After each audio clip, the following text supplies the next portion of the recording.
I didn't piss me off because at the end it turns out to be, I'm going to spoil Willow Creek, but at the end it's just a bunch of like hillbillies out there killing and blaming it on Bigfoot, basically. That's like the end is Wait a like minute, which one are you talking about? you don't really, there's no Goldthwait's Bigfoot movie? I think that's what the end is, that like it's just some crazy people that live in the woods. It's not really a Bigfoot. Is that true? I think that's the end of Willow Creek. I don't remember how it ends. Because they kind of have this one kind of like Blair Witch like shot, and it's Yeah. just a bunch of mountain people, which is the scariest thing you'll find in the woods.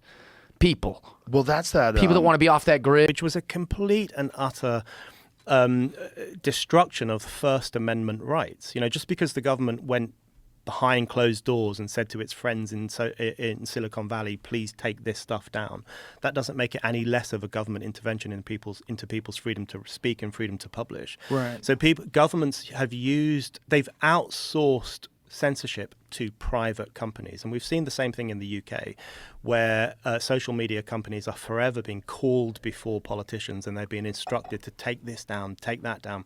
So I think governments who are too cowardly to censor through law, because they know it would be unpopular, they often use the back channel of private companies. They outsource the right to censorship to these private companies, and that's happened a huge number of times over the past decade.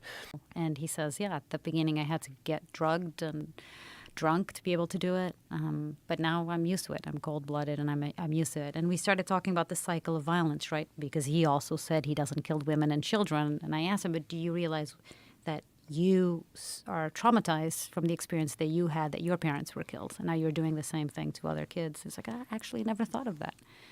And then he started talking about, hey, he really wants to quit, and he's been thinking, but he can't get a job, and all of that. I think the issue with social media, which is a real issue, and Jonathan Haidt was talking about this with you and in his new book, there is a problem, I think, with kids hanging around on social media all day long, and especially something like TikTok. And if you look at, I limit my social media use as much as possible. And that's how if you want to build a stronger society, that's what you would encourage.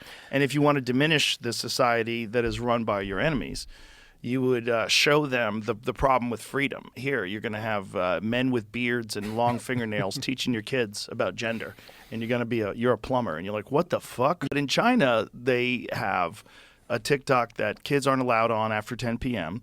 It accentuates athletic accomplishments, martial arts, science projects, and it's designed to foster this sense of self-worth and performance.